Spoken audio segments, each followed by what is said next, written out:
Good morning, folks. My name is Torrin Radiccioni. I'm a program assistant for Sustainable CT, and thank you for joining us for our November coffee hour, which will be a belated celebration of National Recycling Day. As you know, National Recycling Day took place on November 15th, but to keep the coffee hour on the same days, we're just going to have it on our normal Friday coffee hour.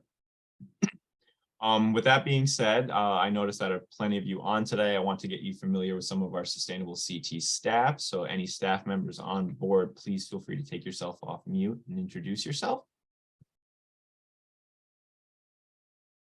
Morning, everyone. Lynn Stoddard here with Sustainable CT. Good to see you all on a Friday morning.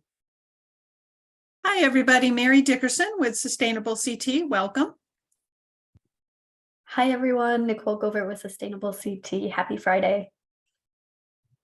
Thanks, team. Now, with that being said, I want to save enough time for our extra special guest. I do, though, want to point out some of the relevant actions within the Sustainable CT framework that are supported by today's topic. You can find that a majority of our recycling actions take place in Category 9. With that being said, Category 9 or Action 9.1 awards points for towns when they calculate their residential solid waste data per capita, and they make this data publicly available on their website. There's also points available to reduce residential solid waste disposed per capita by at least 10% compared to a baseline of 5 years. Action 9.2 awards points for when towns create a unit-based pricing team, and more points are awarded when towns municipally adopt a unit-based pricing system for trash disposal. 9.3 awards points when towns recycle additional materials outside of our state mandates. And 9.4 awards points when towns adopt a food waste diversion campaign or composting program. And of course, with that being said, I want to plug our community match fund. If any towns have projects that support any of these action items, there is a potential that you could receive some funding from Sustainable CT. And of course, you can learn more about the Community Match Fund by visiting sustainablect.org/funding. I'm also going to take some time to post the links related to our recycling and our actions in Category 9. But without further ado, I'm going to turn it over to our special guest, Ms. Jennifer Heaton-Jones.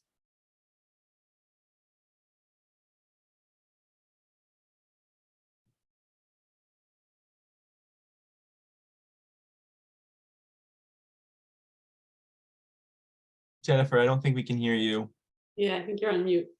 Okay, thank you. I was just adjusting my view. All right, good morning, everyone. Thank you for having me. I am Jennifer Heaton-Jones. I'm the Executive Director of the Housatonic Resources Recovery Authority. The HRRA is a regional governmental recycling and waste management authority serving 14 municipalities in Western Connecticut.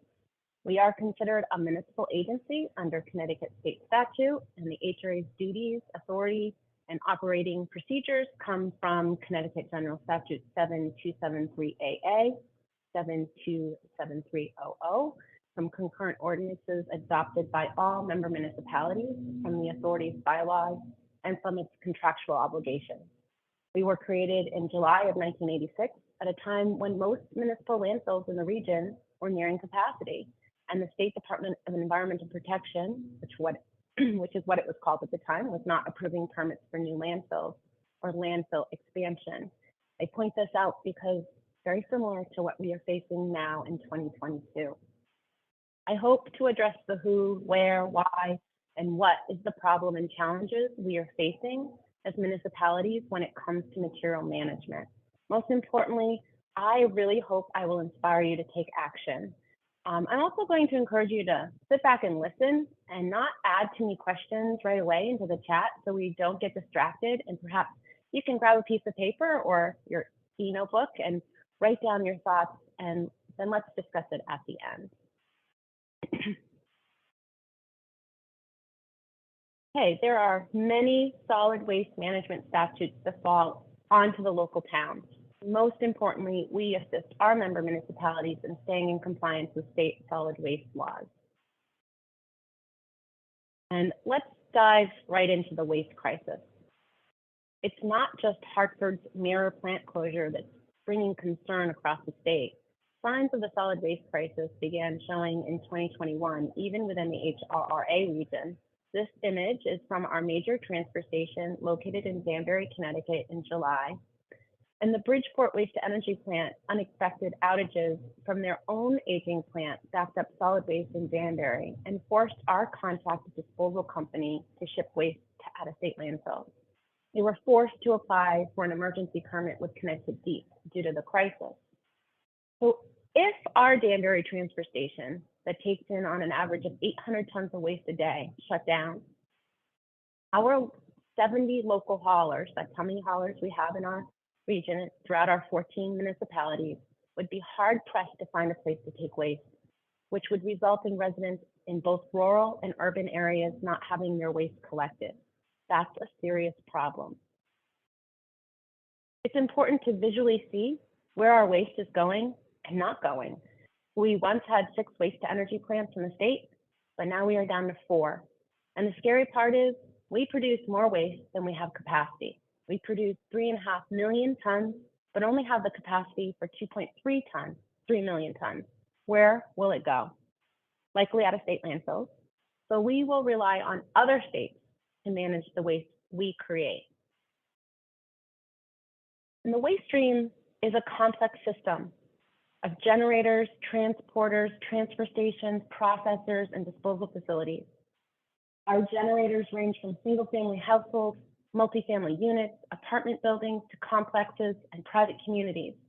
Small businesses, restaurants, corporations, retailers, casinos, hospitals, schools, universities, nursing homes, and so on. Every day, generating millions of tons of waste here in Connecticut. And managing one's waste is not as simple as just deciding which bin to use, as though there's only 2 options, trash or recycling. It's much more complicated and inconvenient than that. There are many waste streams: solid waste, construction and demo, organics, textiles, recycling, electronic waste, mattresses, hazardous waste, medical waste, industrial waste, and so on. And the truth is, we have a problem even beyond capacity. We have a problem with where it's coming from and the choices being made before it ever enters the waste stream. But it's important to recognize that waste is local. The success of any program is dependent on your residents and business owners' buy-in and behavior.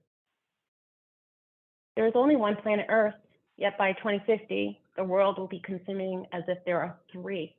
Global consumption of materials such as biomass, fossil fuels, metal, and minerals is expected to double in the next 40 years, while annual waste generation is projected to increase by 70% by 2050.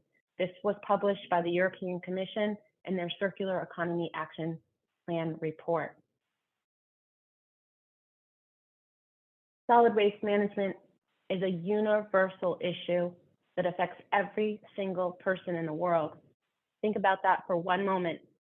In your municipality alone, no matter your financial status or your ethnic origin, every single person generates trash.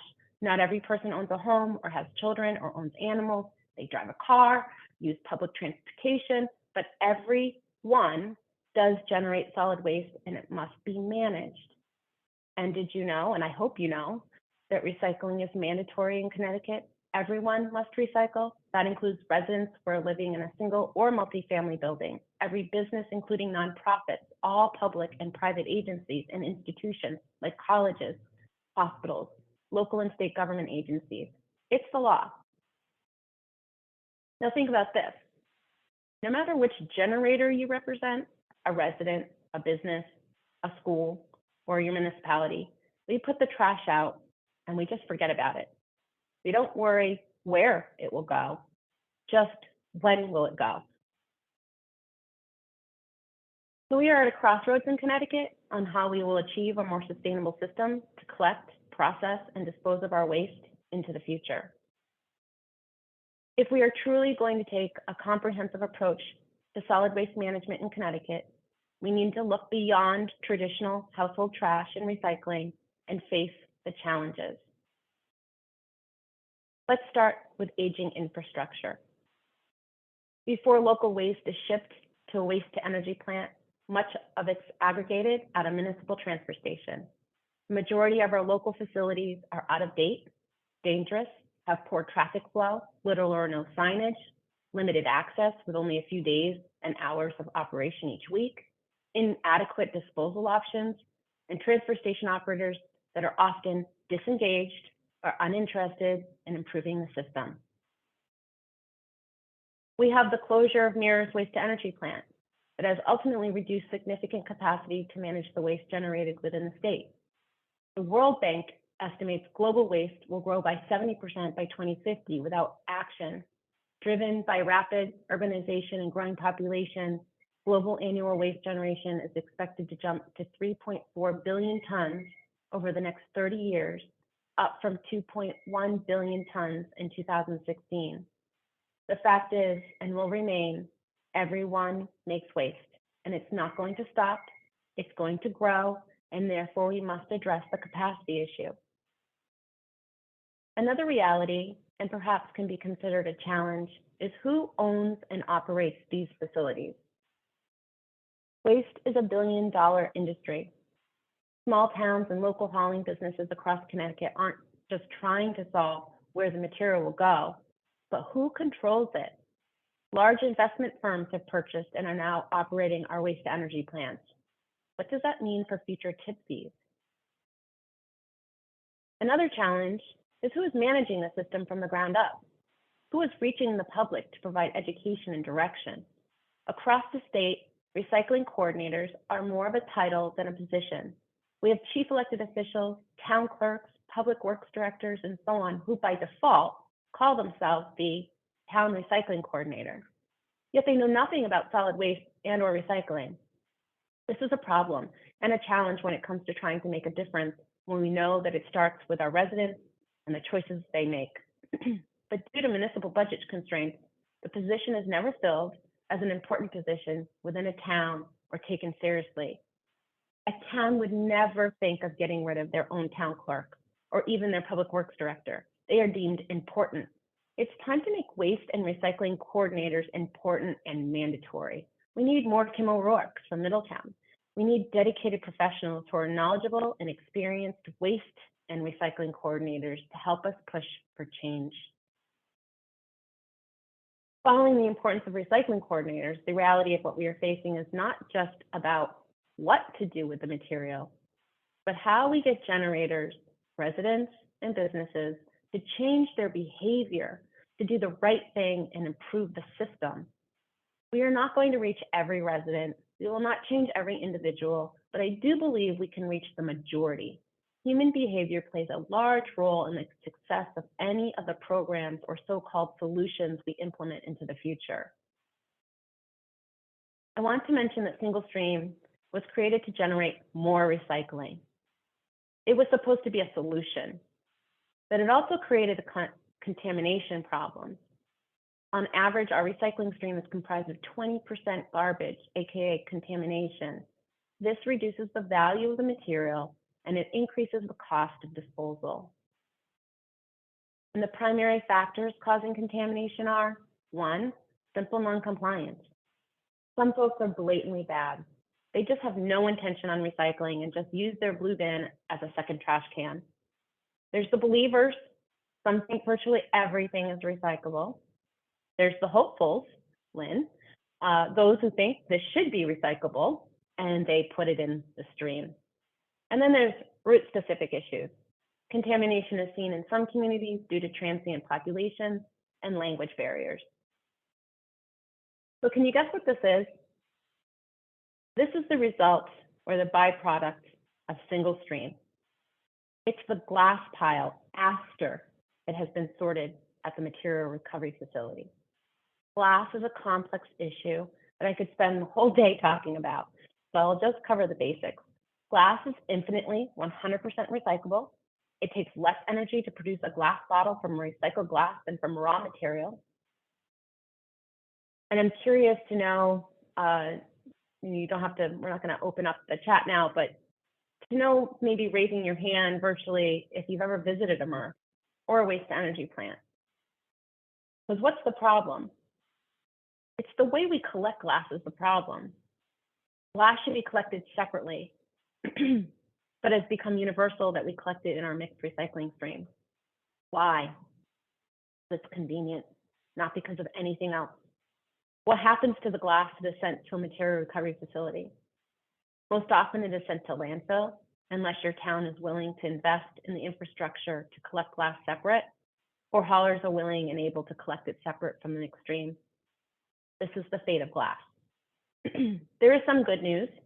There are some MRFs who have invested in technology to enhance the quality of their glass, call it. And there is a facility in Connecticut now that takes MRF glass. So investing in new technology will help us break down some of our contamination barriers, but also existing programs such as the bottle deposit system can also address these issues, and they are economically sustainable. So it's time to move the dial on the expansion of more glass beverage containers in the deposit system. So it's time we turn directions from crisis to opportunities and solutions. The MRF glass I just showed you, this is what it should look like. The HRA put in place a new collection system for clean glass. This image is from one of our sites, a big difference from the previous image of dirty contaminated material. This material can be sent right here within the state of Connecticut to be made into bottles, fiberglass at Strategic Material in South Windsor, or to urban mining for making cement. It's cheaper to collect, transport, and dispose of this glass versus collecting it in the universal mixed recycling stream. Let's not stop there. We need to create better supply and demand through policy. Let's create minimum recycled content legislation that requires manufacturers to use PCR, post-consumer recycled material, in their packaging. Without these mandates, producers will take the cheaper route of using virgin material. Our HRRA glass collection program is a great example of creating a local circular economy. The Ellen MacArthur Foundation has some great resources pertaining to the subject. They define a circular economy as a model of production and consumption, which involves sharing, leasing, reusing, repairing, refurbishing, and recycling existing materials and products as long as possible. In our current economy, we just take materials from the earth to make products from them and eventually just throw them away as waste. The process is just linear. In our circular economy, by contrast, we stop waste being produced in the first place. The circular economy is based on three principles driven by design: eliminate waste and pollution, circulate products and materials at their highest value, and regenerate nature. It is underpinned by a transition to renewable energy and materials. A circular economy decouples economic activity from the consumption of finite resources. It is a resilient system that is a good thing for business, people, and the environment. Institutions, governments, and local authorities develop and set policies, laws, and other support mechanisms, including public procurement, that can foster innovation and decouple growth from finite resource consumption and environmental degradation. They have great examples on how international bodies and public officials are collaborating to enable the circular economy to grow in different regions of the world. And I really highly recommend you review their resources.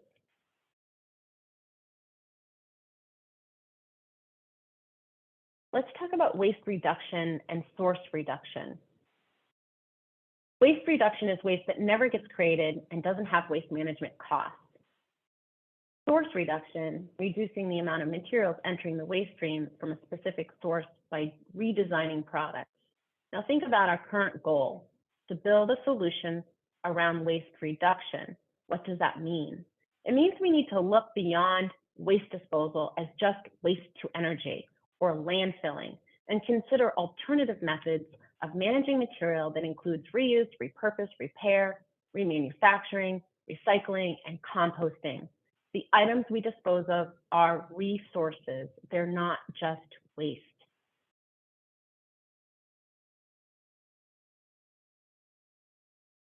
How do we build relationships between consumers and manufacturers?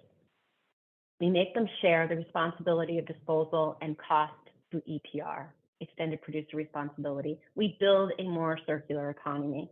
How do we truly reduce our waste stream? Maybe we need to pull it apart and build stronger source separation programs like organics programs, textile programs, source separation of glass, continuing to enhance the bottle bill, etc. How do we pay for it? Requiring the generator to pay for the volume by unit forces the individual or the group to reevaluate the volume of material they dispose. Unit-based pricing is achievable, but it will take political will. Recycling right increases the value of material and it reduces cost. But let's look at the recycling stream as an example of what we're really dealing with. Maybe it's not the material that's our problem. Maybe it's the people.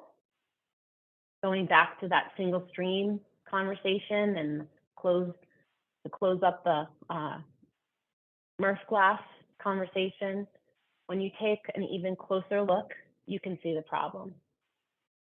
Prescription bottles, there's bottle caps, there's shredded paper, batteries, and other bits in the glass pile.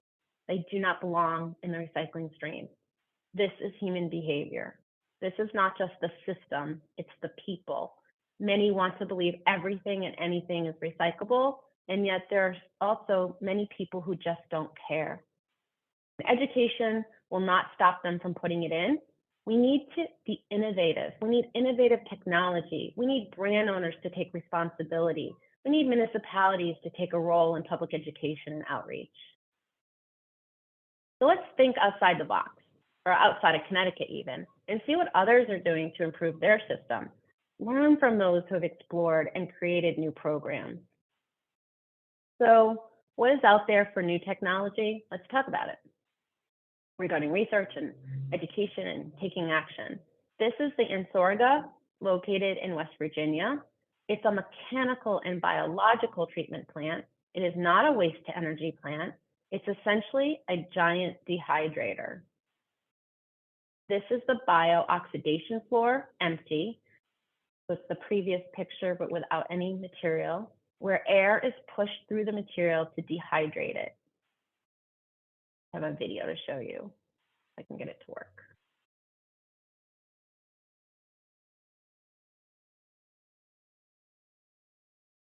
So the West Virginia facility is the nation's first resource recovery facility in the United States to utilize a mechanical biological treatment process. The facility recovers biomass, plastics, and other carbon-based materials from the mixed municipal solid waste stream and commercial and industrial, C&I, non-hazardous secondary materials, and converts them into an EPA-recognized renewable fuel. During the process, recyclable commodities, such as metals, are extracted and recovered in conjunction with Berkeley County's current recycling program. The renewable fuel, known as solid recovered fuel, will be used by large energy users and co-processing facilities like cement manufacturers and steel mills as a cost-effective alternative or supplement to fossil fuels. The first fully operational MBT facility in Sorga is located in Martinsburg, West Virginia. It's about 90 miles west of Baltimore and processes 110,000 tons of MSW and C&I waste and provides approximately 45,000 tons of SRF to a nearby cement plant. SRF is marketed to off-site industrial and utility users to replace coal and to help those users reduce their carbon footprint and lower their emissions. The technology allows for up to 80% diversion of MSW and C&I from landfills, and upwards of 20% is added to the recycling stream. And it's generated in municipalities. It can be, can be managed locally, reducing transportation costs and distances. All right, I have a frog in my throat.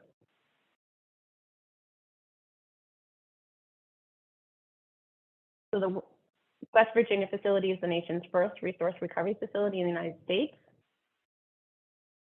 And it's another example of bringing innovative technology.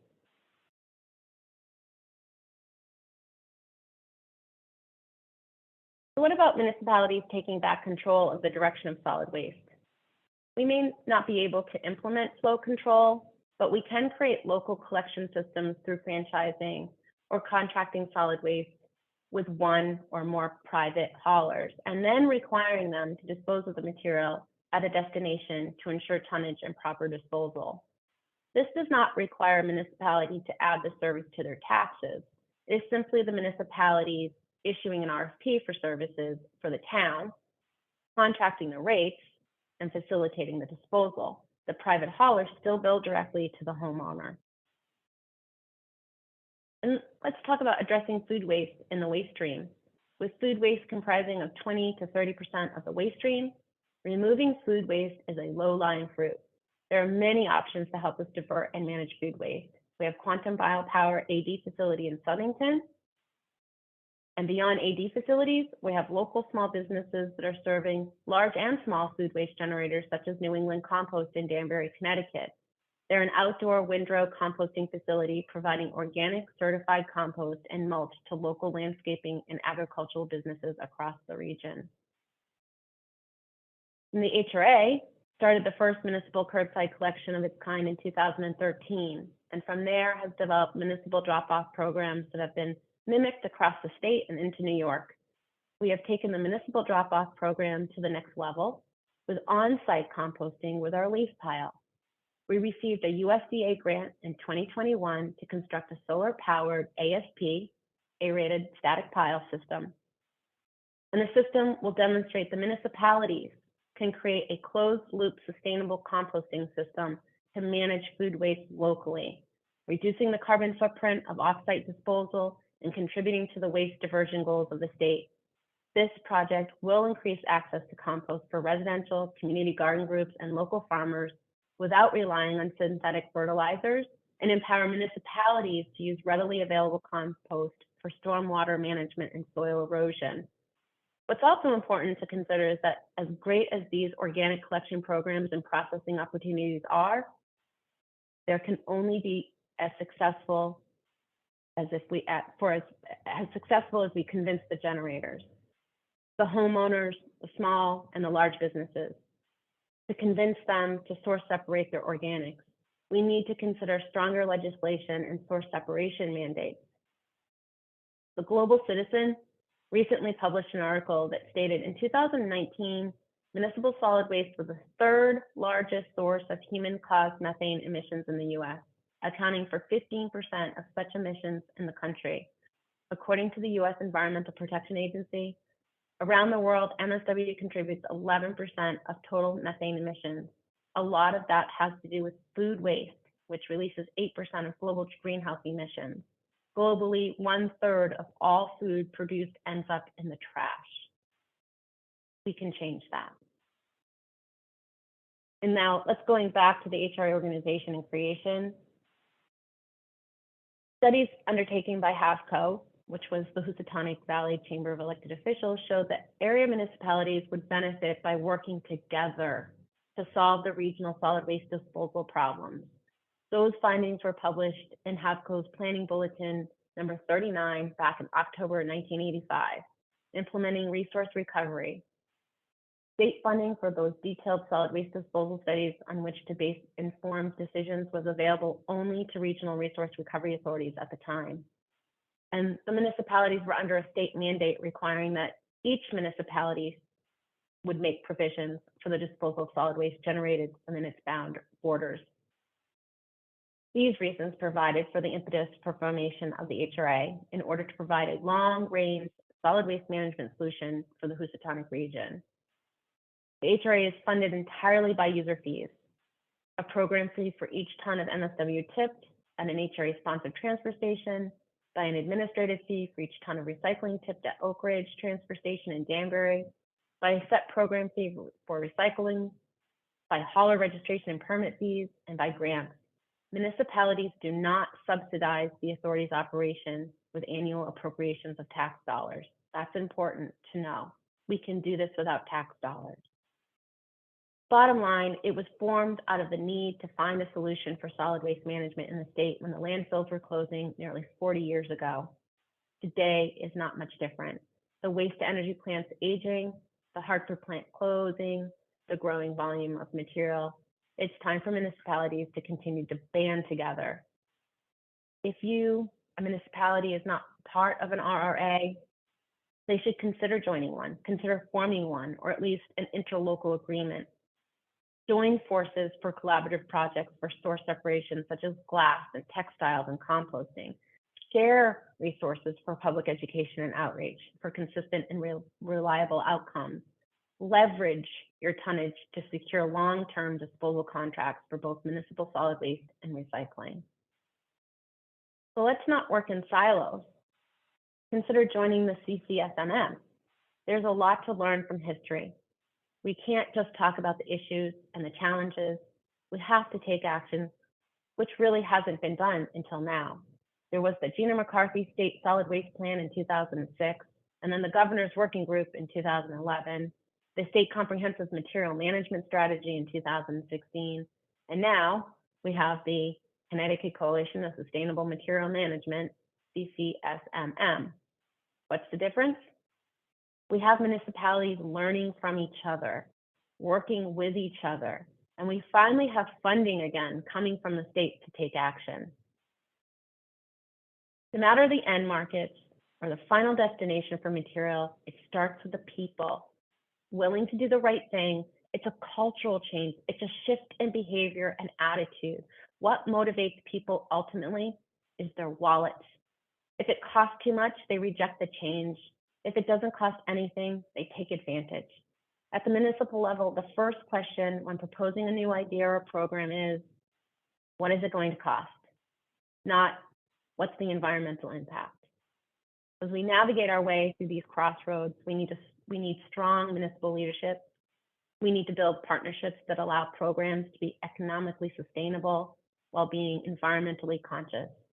So I will end with what I started saying in the very beginning. The waste stream is a complex system of generators, transporters, transfer stations, processors, and disposal facilities. To date, we have worked autonomously from each other, just doing our thing.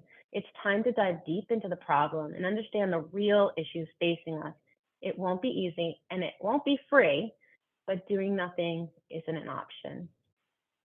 And in closing, we need all of you as individuals and as a whole to help support our political leaders to have the will to make change within your own community for the greater good of Connecticut.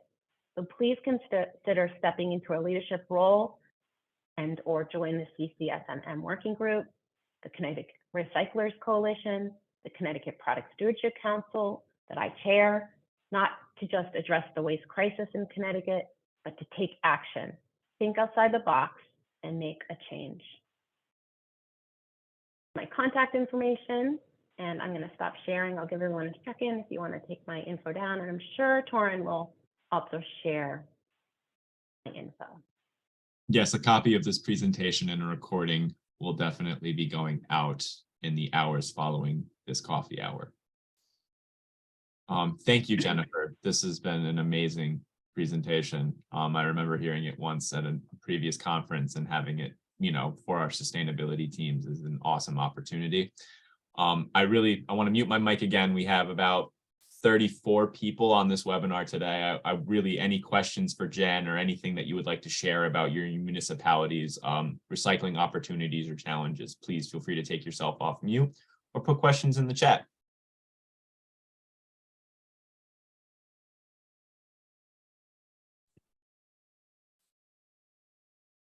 I wrote down four things.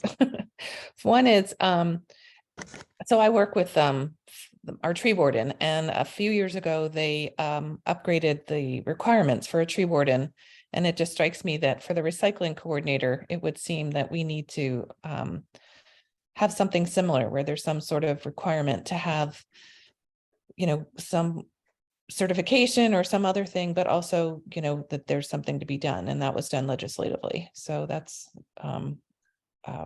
there's a precedent. In other words, it's not like the state hasn't done something along these lines before. It's a great comment, Mary. So just to address that one first, recycling coordinators are actually under state law. Every town is required to have a recycling coordinator, and that is why when you look at the list of state recycling coordinators for each individual town, there is someone listed, but it's typically that first selectman or the town clerk or the public works director, because by law, they have to have a recycling coordinator. They fit that need by just making someone else who already has a role the title. And that's why I was saying it's a title, not a position. And what we need to change is that it's an actual position. We need to get municipalities to see it as a valuable service and position that is providing something to the town, like the town clerk or the town treasurer. And if you're not going to have an individual recycling coordinator, then get a regional one or share one with another town, and they're actually doing the job, like the tree warden. And Take that's it more serious. It was similar, because since the early 1900s, all towns in Connecticut are required to have a tree warden. So we used to joke that, you know, your dog could be the tree warden, because there were absolutely no requirements whatsoever. And not that all towns have tree wardens that not that all towns tree wardens are working full time, or, you know, they're contracted out or whatever, but they now have a requirement. And I think that helps if there's someone knowledgeable and interested. And as Jen pointed out, we have bumped into recycling coordinators that actually basically kind of are against doing certain initiatives that we're trying to do, which is shocking, but it happens. The other thing that we're hoping to do is update and tighten up the compost legislation. There are a lot of exemptions in terms of organizations that don't have to compost. In fact, it's almost like most organizations don't have to compost, and the mileage in terms of how far away. So hoping that we can all work together on that. There's a Sustainable Fairfield County group that meets on usually the last Friday of the month, and we're meeting today at 11:30. If anyone's interested, you're welcome to join us. It's no longer Fairfield County only, so it's Jen comes to it. And we're going to be talking about where we are in terms of trying to tighten up that composting legislation. And we've been working with Deep to, you know, coordinate our efforts. So what else did I want to ask? Oh, and then just so there's a plug for something that's happening. The Connecticut League of Conservation Voters has an annual summit on the environment every year. It's January 24th in Hartford at the Science Center. So just a heads up, because as co-chair, full disclosure, we're making the waste crisis pretty much, you know, at least half of our focus. It's a crisis. It's a big deal.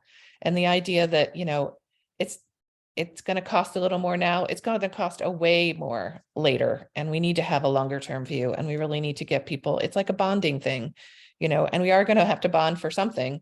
We might as well start, you know, self-imposing that bonding thinking, because we don't want to get it in a crisis. We want to get it while it's manageable. And currently it's barely manageable, but it is, versus what happened at Mira was just like, oh my God, we got to stop. So those are my comments. Thank you, Mary. Barbara, I see that you've had Anyone have- 3 questions in the chat that you wanted to ask. Feel free to take yourself off mute and come in if you want to ask them. Okay, yeah, sorry about that. I hit return after the colon, and of course it went up there. So I saw how ridiculous that was. I had 3 basic questions. One about how to pressure haulers to do some kind of oops tagging, or is there any law mandate we can throw their way?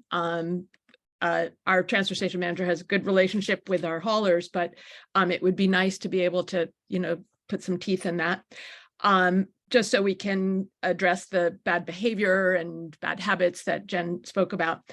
And the next is about education and how the pandemic kind of threw a wrench in outreach in terms of priorities at schools and public libraries and places where one might reach the public. Our website has links to MRF and waste to energy operations and home composting presentations, but getting people to the transfer station website to view those things, or letting teachers know about access is a little tougher. And then the last was just in the town of Salisbury, Sharon, the transfer station has collected now over 23,500 pounds of food scraps from January to October. But we really need help in terms of grants to get commercial participation. We have a disproportionate amount for such a small population of institutions and restaurants. So there are three big questions. I don't know who wants to start. All right, well, I'll start with your first one, which is regarding haulers and getting haulers to implement OOPS tags. In a perfect world, they would. Unfortunately, much of the state of Connecticut is private haulers, and there's too much competition. The fear from our haulers is that if hauler A puts OOPS tags on his customers' bins to try to educate them, that customer will fire hauler A and hire hauler B because they just want to do what they want to do and they don't want to be told what to do. The HRA in our region have offered to be the buffer. I had hoped at some point, if I had more staff, I'm 14 towns and 2 people, and I'm looking to hire a part-time person right now. If I had a team or a team of volunteers and we had time, we could implement the OOPS tags. It takes the hauler out of the equation, but we work with them, and we're the ones who are the bad guys to the resident rather than the hauler. So that's why that's not typically happening in municipalities in which you have assessment based collection, where it's in your taxes and it's not being provided by a private hauler, but the municipality is providing it. OOPS tags would be great. And municipalities can work with the Recycling Partnership, which is a national organization that has great resources for municipalities, providing education to the public, particularly boots on the ground at the cart. And then that moves into the education piece. I'm very proud of what we've done in HRA. We physically go into the schools, K through 12. We focus on 3rd grade because it's state legislation, and middle school. And but we do a lot of talks with high schoolers as well. And we talk about waste, how much waste we're producing, where is it going, what's happening to it, what are the alternatives, and then we talk about recycling and what can and can't be recycled. We always end with take action. You're now the teacher, go home, teach your family. And then in regards to how do you get residents to be more informed, the adults and outreach, it is a tough nut to crack, but social media has become our friend in regards to getting the word out. So I do suggest utilizing social media, utilizing tax bills every year, having an insert. Many of my municipalities use the tax bills to use material that we produce and we give to the towns at no cost to add in to remind them, or here, go to hra.org for more information on how to recycle right. And it's the best you can do. Use newspaper ads. We've done that as well to reach the public. And then your third comment in regards to Salisbury's food waste program, grants are available. The HRA received the Connecticut, the Recycle CT, sorry, there's so many different acronyms I'm trying to think of it. Recycle CT Foundation Lee Sawyer grant, and we also received a USDA grant to enhance our organics program in Ridgefield. All of the organics programs that I implemented in the other 5 municipalities were paid for by a grant through the state. And we reapplied to the USDA for an additional grant for 2022-23, and we just received word that we received an additional grant. And now the EPA is coming out with more funding. They are not easy to apply for. Do not wait until the last minute. As soon as you hear about the grant, start the process. It takes a long time to go through the questions and answer them thoroughly.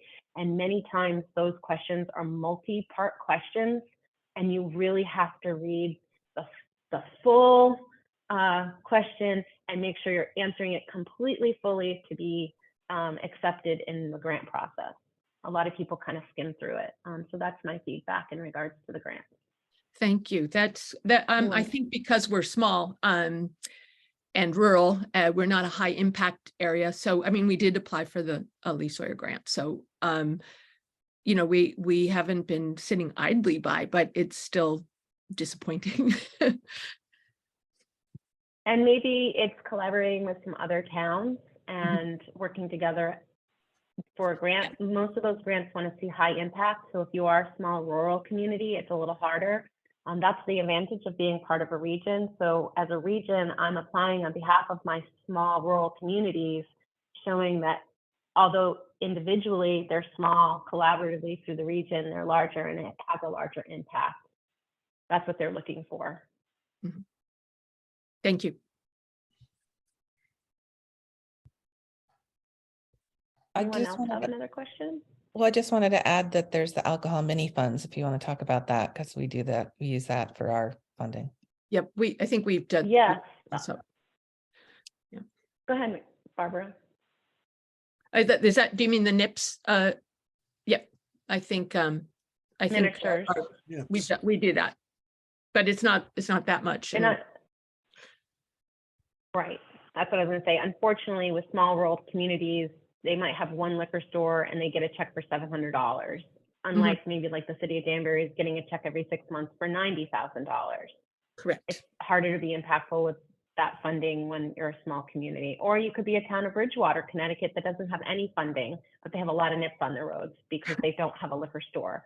That legislation, I'm not a big fan, to be honest with you. I think it's great that these towns are getting money, but it did nothing to prevent the litter happening in the first place. There's no incentive for that consumer when they buy it to not, it's basically immediate consumption and it's immediate litter because they don't want to get caught and they don't want it in their car. There's nothing that incentivizes the litter from not happening. It's just a bunch of money that's going to the town. I was disappointed that the town of New Milford used their money, like $30,000 for bulky waste, not for litter cleanup, not for street cleaner. And yes, it's money that's designated to address waste. But I think that it's been left to the hands of individual towns to decide what they deem as appropriate with those funding when I think there could be better, more impact programs and initiatives to create better solutions. And I hope that we can change that law. I'd like to see those NIPS banned, to be honest with you. Those are a single-use product that shouldn't even be available. Sorry, I know, personal opinion, but when it comes to waste and recycling, there's a lot of single-use products that are not necessary for our day-to-day life. And they're not recyclable, right, Jen? Yeah, unfortunately, well, they're not acceptable. So, you know, could they be recycled? Yes, they're made out of a polymer that could be recycled if there was a collection program for them. And the problem is they're not acceptable because they're under 2 inches. And as you saw the pile of Murph glass, that's where they end up. I have a lot of nips in our Murph glass. They just fall right through into that pile. Part of the residual, part of the additional cost to solid waste management and additional cost to tip fees for recycling.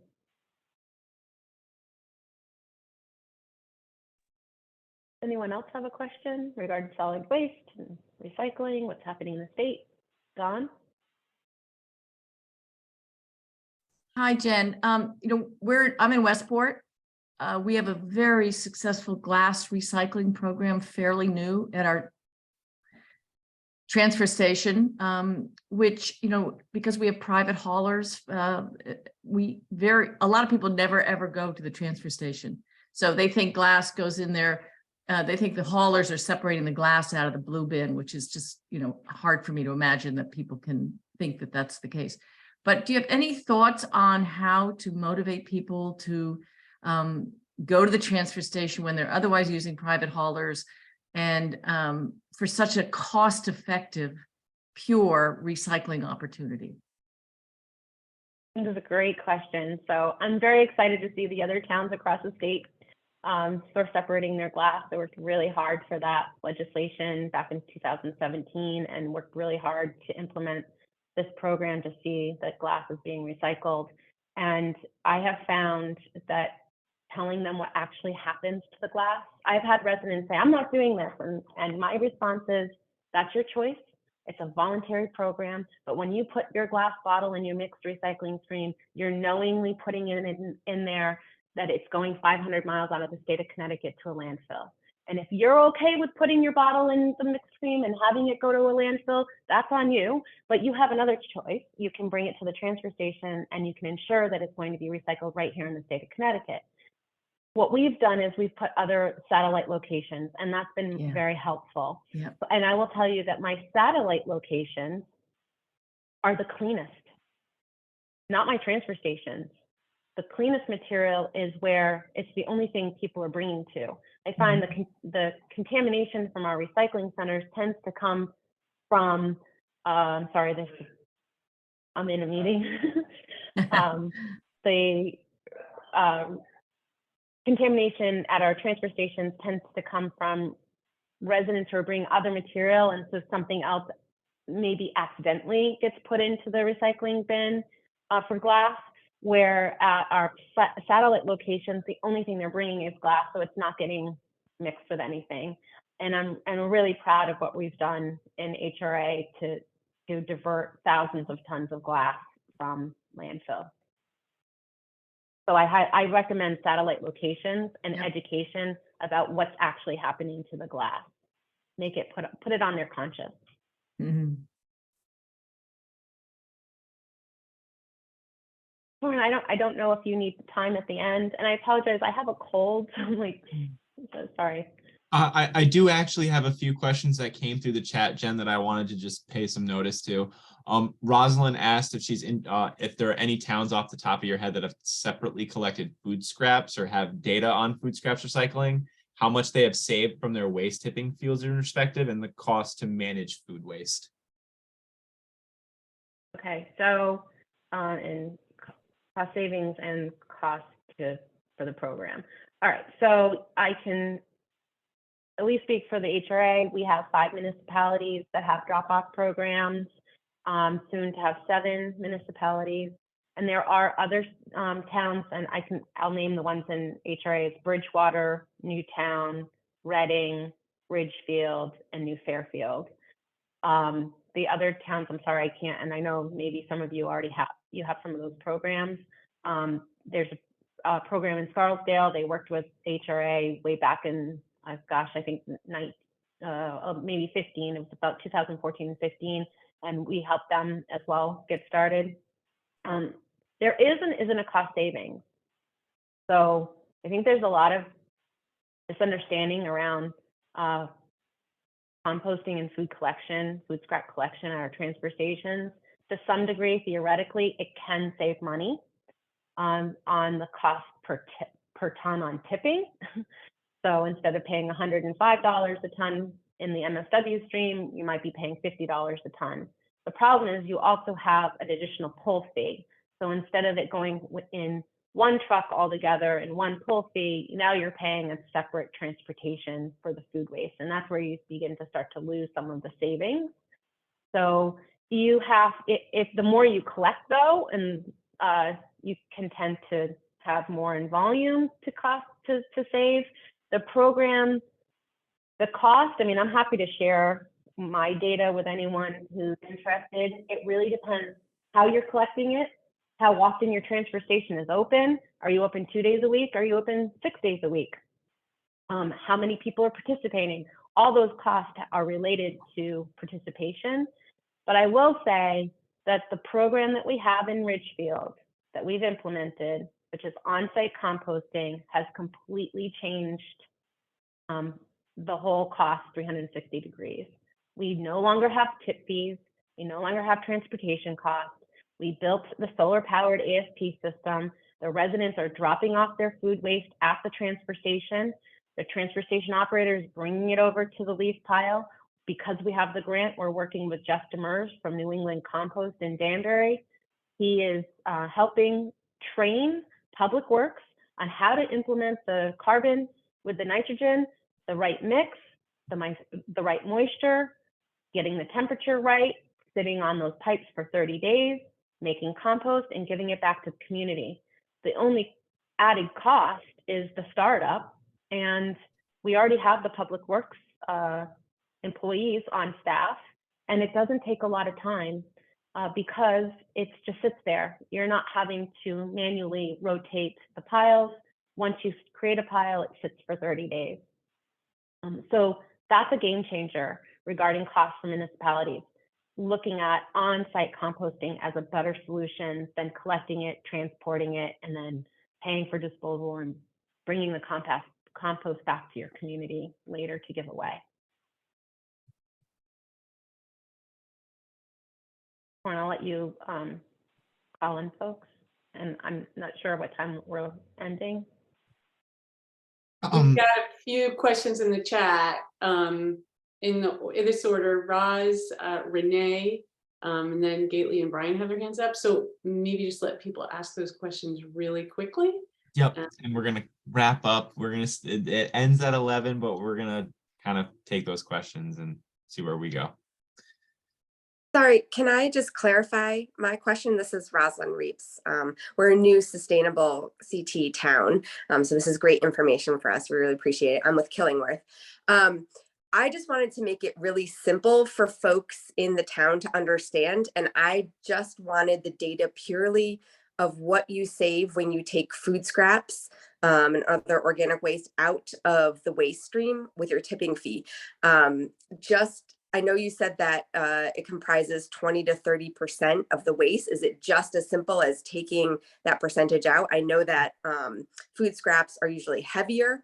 Do you have any of that data, irrespective of what it costs to compost that, whether you're doing it on site or getting it hauled away? Just want to make it really simple for folks.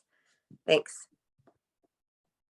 Yeah, and unfortunately, I think it's an argument that you really can't clearly use, because even though it would be nice to use simple math and just say, oh, we have 30% of it is food waste.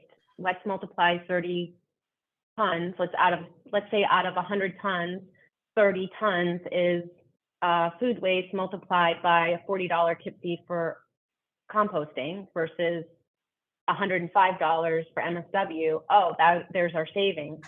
It's not that simple, because yes, you can use those numbers, put those numbers aside, but then you also have to determine how much are you collecting and how often are you now sending it to where it needs to go, and what is the cost of transportation. That cost of transportation just offset your savings on the tip fee. So I mean, I can share with you my data. Please email me and I can send you what I have. And I think the argument can't always be about cost savings to towns. It has to be that we have a waste crisis in the state of Connecticut. We are over capacity. 30% of our municipal solid waste is organics. We shouldn't be burning it. We need to take that 30% out so we have room to create more capacity in the state. And we should be composting because it's a resource. Food waste is a resource. To be making compost, we need to use that compost for our environment. We have to find the other arguments as to why we need to do it beyond cost saving. It's hard to get there if you're doing off-site composting. Sorry, I know that's probably not the answer you wanted to hear. Hi, Gately Ross, Sustainable Westport. I just wanted to round back quickly on the glass, Jen. Couple quick questions. One, that photo that you had of the glass at the MRF, could you share that? I think that when you posted that, it's really compelling. I was at the MRF this summer, and that was the most remarkable thing, was that that contaminated glass. And this gets back to the question about getting people to the transfer station. I do think because that's so compelling, and the other issue is it's more expensive to tip. I know that was a big issue I spoke with the head of DPW about. And so an argument for separating the glass and having clean, less expensive glass. So if you could share that photo, that would be fantastic. I wanted to ask you a question about satellite locations, because it's something that we've pitched here.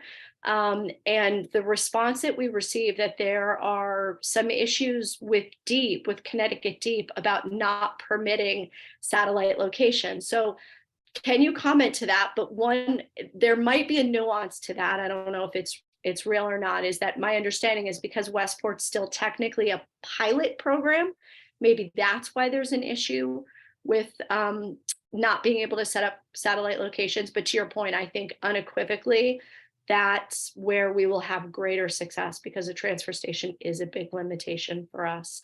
And then last thing quickly, I saw somebody posted a question about videos of the recycling processing issues. So when I went to the MRF this summer, they asked representatives from different municipalities to come, and I was invited to join. They were talking about how significant contamination is right now. We proposed putting together a video. We were going to send a videographer, and we're trying to not do it. It's not an expose, it's more about an education, because I think people just don't realize. And we have just been strong-armed from having the opportunity to do that for the last couple of months. And obviously with all of the bad press right now with recycling, I suspect that's the reason. But I do think a video of a recycling MRF would be super beneficial for a lot of residents in education. Perhaps you could just even take some video of your local transfer station and the contamination that's happening right there before it even goes to the MRF, if you can't get to the MRF. So every municipalities that have a transfer station have a municipal transfer station general permit, and that permit does allow for satellite locations. So I would utilize that as a tool from Connecticut DEP. You know, I'm not quite sure why DEEP is telling you can't have a satellite, or if that's just misunderstanding. I would go directly to the Material Management Bureau and ask them about the satellite, because we have them. And they are allowed under your transfer station GP.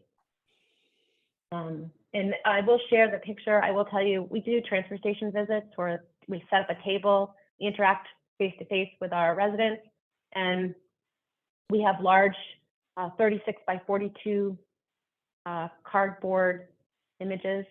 And that's one of the biggest images I use, is the MRF glass pile with one close-up to say, this is what it looks like, and it is very impactful. Brian, you had a question? Let me first address that general permit. DEEP is issuing a new one towards the end of this month, so I don't know if there'll be any changes in the satellite requirements on that.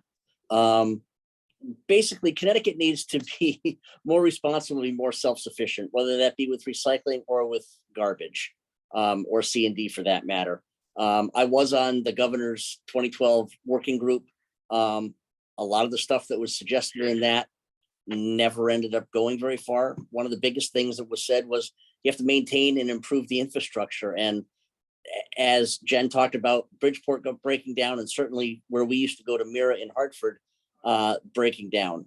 Otherwise, just very much logistics.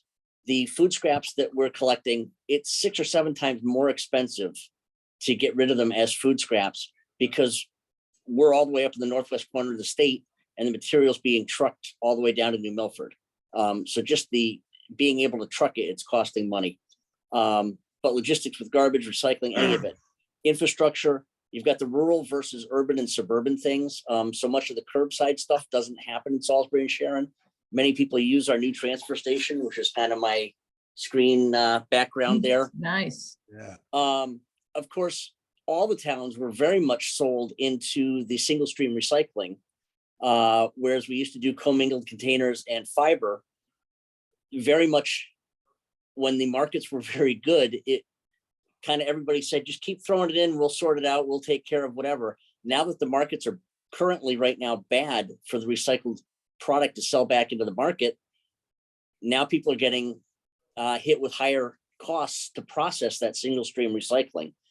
Years ago, I attended a webinar, and they were talking about the in the UK, many of the towns and cities, they do a curbside sort with their truck. Obviously, it adds to your insurance costs. You need more manpower. But in that case, the hauler owned the material, so they were able to sell it at a premium. Whereas right now, many times in Connecticut and across the country, the haulers only transport material from point A to point B. And then again, we go back to Connecticut. We either need to open landfills, we need to get more trash to energy going. We're not going to recycle our way out of this crisis. And instead of maybe trying to build a big plant in Hartford, maybe we need to have smaller plants or smaller landfills, because many of the things are the economic justice question that keeps coming up. You know, you don't want to keep putting it into poor communities who can't fight something. And we all need to be responsible for our own stuff. Mhm. Thanks. Thank you, Always Brian. Well said, Brian. I do have one question left in the chat that I want to wrap up. Renee, do you feel like coming off of mute and asking it? Yes, hello. So my question was about different programs like TerraCycle that are sort of intended to recycle things that are typically hard to recycle materials. So have there been any, excuse me, have there been any towns that have implemented some sort of program in partnership with TerraCycle or someone similar? So we don't partner with TerraCycle. I don't know other towns that do. I've heard that there are some programs that, you know, some nonprofits are willing to pay for, and that's the problem with TerraCycle. They're very expensive, and their containers are not very large, and it's not always that convenient. Residents are not always willing to order those boxes. I think we have to remember that we need to provide easy, convenient, accessible disposal for our residents. Otherwise, they're not going to do it. That packaging that is hard to recycle needs to be challenged by the producers and the manufacturers. Let's hope that extended producer responsibility will address some of the packaging concerns that we have, because they are hard to recycle. We have to remember not everything is recyclable. That's the other concern I have with TerraCycle is there's, I think, a little bit of greenwashing in there. They say it can. They try to, if they get enough of something, they might be able to sell it to a broker to then be sent to a processor. They might. So what I would highly recommend is you take the things that we know we can recycle, and, you know, we have a shredded paper program in our transfer stations. You can't put shredded paper in the mixed recycling stream. It'll never get caught. It goes with the MRF glass. Start our program that you can take shredded paper. We collect plastic film at our transfer station. As long as it's clean and dry, it has a market. It can be recycled. Let's collect the things we know can be recycled, and the things that can't be recycled, the hard recycled items. The fact, we have to get over the fact that some things can't be recycled, and we have to stop wishing, and maybe challenge those manufacturers to change their packaging. And then also think about the environmental impact of that box being shipped to you, you shipping the box back, and then what are they doing with that product? And perhaps it going through the waste stream was a better environmental path, less emissions, less carbon footprint than trying so hard to get it to be recycled. Sorry, again, probably not what you wanted to hear. No, I appreciate that perspective, because to your point, that extended producer responsibility and also what you mentioned earlier, the circular economy, those are two really big things which I think will make an impact if implemented correctly. Yes, agree. Back to you, Torin. Thank you, Jen. We are over time. I see one more hand up in the chat, but so I think we're gonna wrap up with Emma, and that will be it for the day. So Emma, please feel free to come off of mute and ask your question.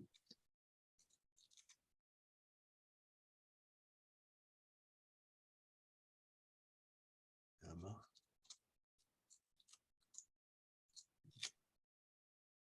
No. Hello? Okay, we can't hear you, Emma.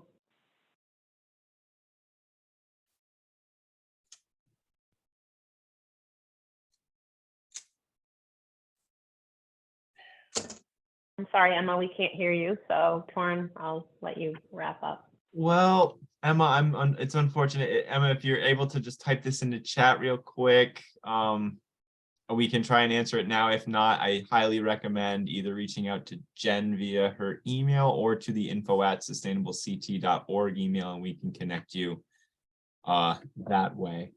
But with that being said today, guys, this has been a great belated celebration of National Recycling Day. I want to thank everyone for attending, especially Jennifer Heaton-Jones for coming out and being our special guest. An email will be going out with the materials that were covered today, as well as a link to the recording of this webinar for our YouTube. And we welcome any topics for our 2023 coffee hours. Anybody that wants to have a story told or wants to share anything going on exciting about their municipality, please feel free to email us at info@sustainablect.org.